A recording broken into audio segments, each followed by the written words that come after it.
تو فکر میکنی که همیشه بی‌بو بودن خب و بی‌مزه بودن و بی‌رنگ بودن یه ماده این بده؟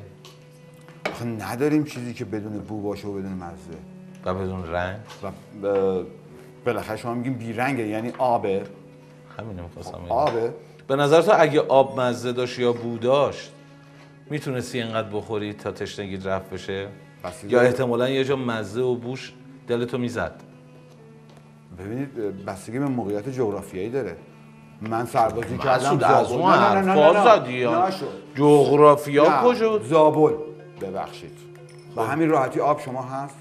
قم به همین راحتی هست آبش. چون تو تهرانیم شما میگی قلاب بخورمش؟ نه اصولا خاصیت آب اینه که بی‌بو بی‌مزه است. هیچی نیست ولی احساس آبو میکنی توش.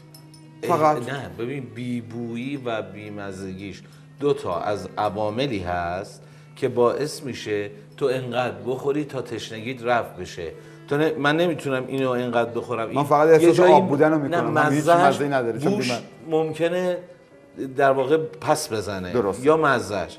ولی یکی از یعنی دو تا از خاصیت‌های سه تا از خاصیت‌هایی که آب داره بی‌بوه، بی‌رنگه، بی‌مزه و این حسنشه.